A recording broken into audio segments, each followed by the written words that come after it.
안녕하세요. 경자입니다. 1월 셋째 주 주말입니다. 설 연휴가 시작되었는데요. 모두 명절 잘 보내시길 바라겠습니다. 이번 주에도 주식시장 나쁘지 않았는데요. 월요일은 2400까지 올라갔지만 화요일에 좀 큰 하락이 나왔고요. 수요일까지 하락하더니 목요일과 금요일에는 또 반등이 나왔습니다. 그래서 2400을 약간 넘었다가 다시 또 아래로 내려왔는데요. 설 연휴가 지나고 다음 주에는 2400을 확실하게 넘겨주기를 바라보겠습니다. 자, 그러면 오늘도 ISA 계좌부터 보겠습니다. 이번 주에는 월요일과 화요일에 ISA 계좌에서 매매를 조금 많이 했는데요.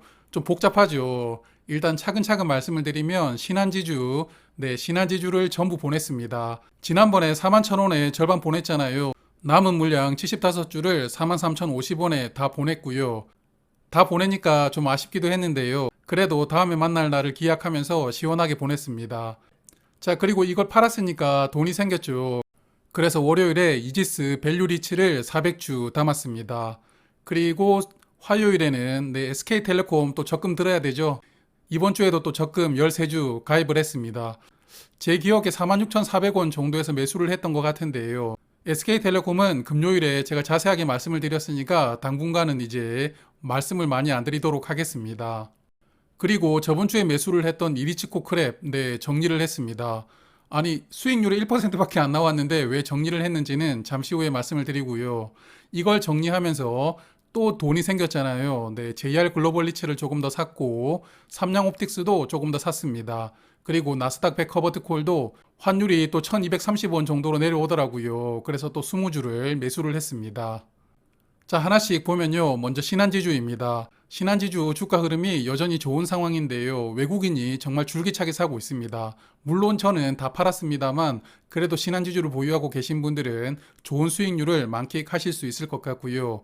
개인적으로 이제 4만 원 이하로 다시 또 주가가 내려온다면 그때 다시 한 번 더 만나기를 희망을 해봅니다. 그리고 이리치코 크랩, 화요일에 이런 뉴스를 보았어요.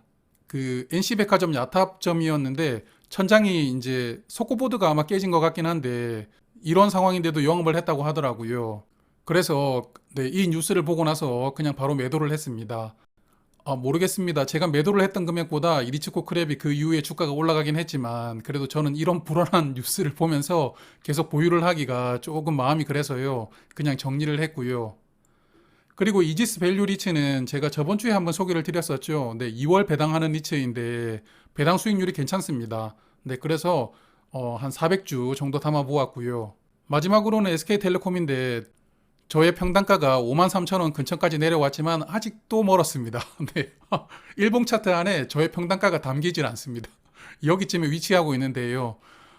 일단 뭐 46,000원대에서 이제는 이제 물을 타는 것은 좀 중단하려고 하고 다시 또 45,000원대로 주가가 내려온다면 그때 또 물을 타보도록 하겠습니다. 어쨌든 목표하는 평단가는 5만 원 근처까지 내리는 것으로 목표를 하고 있습니다. 그래서 계좌 잔고를 보면 SK텔레콤 저번 주에 손익이 200만 원 마이너스가 넘었었는데 그래도 이번 주에 조금 양호하게 이제 170만 원대로 들어왔고요. 삼양옵틱스도 손실 금액이 약간 줄어든 것 같습니다. 그래서 수익률은 마이너스 12%씩 나오고 있지만 그래도 나름 선방했다 생각을 하고요. 리츠 두 종목은 둘 다 수익이 좋습니다. 특히 JR 글로벌 리츠는 이게 300주 추가 물을 탔는데도 벌써 수익률이 4% 나왔거든요. 그래서 제가 리츠 주목을 해야 된다고 강조를 드리고 있는데 리츠 주가가 저는 더 올라갈 수 있다고 봅니다. 물론 제가 뻔뻔질을 한다고 해서 샀다가 나중에 물려가지고 원망을 하시면 안 됩니다. 그리고 나스닥 100 커버드 콜도 손실폭이 조금씩 줄어들고 있는 게 긍정적입니다. 자, 이번에는 일반 계좌인데요. 일반 계좌도 좀 복잡합니다. 샀다가 팔았다가를 했는데요. 일단 월요일 날 보면 PNT를 60주를 매도를 했습니다. 슬픈 예감이 들었거든요. 주가가 더 떨어지겠다. 더 떨어지겠다. 이런 슬픈 예감이 들면 저는 매도를 하는데, 아니, 무슨 투자를 하는 사람이 감으로 매매를 하느냐, 이렇게 생각을 하지만 차트를 거의 보지를 않기 때문에 감으로 매매를 하고 있습니다. 그래서 어떤 종목을 매수를 해야 될지 분석은 정말 열심히 한다고 생각을 하지만, 매매는 주로 감에 의존하는 편입니다. 그리고 가끔씩 긍정적인 감이 생길 때가 있고 슬픈 예감이 들 때가 있거든요. 기쁜 예감은 거의 맞질 않는데 슬픈 예감은 이게 잘 맞습니다. 틀린 적이 거의 없어요. 그래서 일단 PNT는 슬픈 예감이 들어서 팔았는데 또 샀습니다. 43,850원에 매도를 하고 43,900원에 다시 샀으니까 정말 어이가 없는 행동을 했는데, 네, 일단은 뭐 잠시 후에 조금 더 말씀을 드리도록 하고요. PNT를 매도하고 그날 HPSP를 담았는데요. HPSP 공모주 투자하시는 분들은 잘 아시죠? 네, 작년 7월에 상장했던 종목인데 드디어 저도 이제 주주가 되었습니다. 이 종목을 이제 PNT 매도한 금액만큼 담았고요. 네오이즈는 금요일에 일단 먼저 샀고 그 다음에 또 팔았습니다. 샀던 금액은 39,000원, 그리고 매도한 금액은 39,700원인데요. 금요일 날 주가가 좀 많이 떨어졌거든요. 그래서 39,000원까지 주가가 내려오니까 충동적으로 주가가 이렇게 많이 떨어져서 되겠나 생각해서 50주를 담았는데 얼른 정신을 차리고 보니까 충동 매매를 했더라고요. 그래서 주가가 조금 올라갔을 때 42주 정리를 하고 150주를 지금 남겨놓았습니다. 150주는 조금 더 가지고 있을 생각입니다. 자, 먼저 PNT부터 보면 목요일에 두 건의 수주 공시가 나왔습니다. 목요일 저녁에 나왔는데요. 첫 번째 공시가 1129억 원, 두 번째 공시가 1088억 원입니다. 최근 매출액 대비 30% 정도 되는 큰 규모 수주 공시가 나왔는데요. 그래서 PNT는 지금까지 받아놓은 수주 금액도 상당하지만 또 이렇게 대형 공시를 두 건을 터뜨렸거든요. 저는 PNT의 수주 클라이막스가 올해라고 생각을 합니다. 그래서 제가 이 종목을 보유하고 있는 이유인데요. 그래서 슬픈 예감이 들어서 매도를 했다가 이 공시를 보고 얼른 다시 담았던 그 이유가 되었고요. 일단 평단가가 이제 43,000원 정도 되었는데 제가 생각하는 매도 시점은 5만 원 정도가 되지 않을까 생각을 합니다. 이게 잘 보시면 이게 약간 파동을 그리면서 조금씩 내려오고 있습니다. 네, 그래서 전 저점이 이제 한 5만 원 정도 조금 넘었었는데 저는 전 저점보다 약간 아래인 5만 원 정도에서 물량을 좀 정리를 해보면 어떨까. 그래서 수주 때문에 실적은 크게 늘어나고 있지만 셀 메이커들이 캐파를 증설하는 게 사실 2024년 정도에는 마무리가 된다고 볼 수가 있거든요. 그래서 PNT가 보여줄 그 피날레가 점점 그 타이밍이 다가온다고 생각을 하기 때문에 이번에는 방망이를 좀 짧게 쥐고 매매를 하려고 합니다. 그리고 월요일에 PNT 보냈던 돈으로 HPSP를 담았는데 반도체 장비 회사입니다. 반도체 수요를 높여주는 장비를 만들고 있는데요. 수소를 이용해서 반도체를 꾹꾹 눌러주면서 불량을 최소화하는 그런 장비인데 저도 정확하게는 모르겠습니다. 여하튼 제가 이 종목을 좋아하는 이유는 이 실적을 보시면 물론 컨센서스이긴 합니다만 매출액이 1,586억 원으로 거의 2배 늘었죠. 그런데 이익이 744억 원입니다. 이익률 47% 반도체 장비를 만드는 회사인데 어떻게 이런 이익률이 나오느냐. 전 세계적으로 이 장비를 만드는 회사가 이 회사밖에 없어서 그렇습니다. 그래서 정말 독보적인 회사라고 볼 수가 있고요. 그래서 일단 이 종목을 이제 관심 있게 지켜보고 있다가 이 월요일 날이 6개월 보호회수가 해제되는 날이었어요.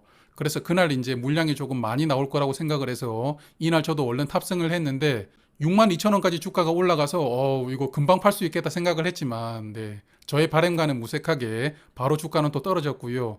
그래서 현재는 58,000원 정도에서 주가가 머물고 있습니다. 자, 그래서 일반 계좌 잔고를 보면 네오이즈는 150주가 되었고요. PNT는 60주를 팔았다가 다시 샀으니까 그대로 120주가 되어 있습니다. 그리고 동아타이어가 조금씩 주가가 올라왔는데요. 손실폭이 약간 더 줄어들었습니다. 조만간에 본전이 올 것 같은데 조금 더 힘을 내주었으면 좋겠고요. HPSP도 아주 미미하지만 수익이 나오고 있습니다. 자, 세 번째는 NH투자증권 일반 계좌입니다. LG이노텍을 보유하고 있는 계좌인데요. 45주 이번 주에도 그대로 가지고 있습니다. 이번 주에 LG이노텍 저의 본전이 왔었거든요. 하지만 또 주가가 내려가서 약 3% 정도 하락한 상황입니다. 주가를 보시면 이게 저의 평단가 선인데 수요일 날 저의 평단가를 거의 찍었거든요. 그런데 이틀 연속 주가가 빠지면서 본전을 터치하고 다시 내려가는 그런 아픔을 저에게 선사를 해주었습니다. 그리고 LG노텍 관련해서는 제가 기다리던 뉴스가 하나 나왔는데요. XR 기기라고 해서 증강현실이 적용되는 그 기계는 애플이 당장 올해 출시를 하지는 않는답니다. 하지만 대안으로 조금 라이트한 버전의 VR 기기는 상반기에 출시 예정이라고 하는데요. 여기에 이노텍이 카메라를 공급할 가능성이 크다고 저는 생각을 하거든요. 그래서 이런 재료가 조만간 이노텍 주가를 한번 좀 들어 올려 주었으면 좋겠습니다.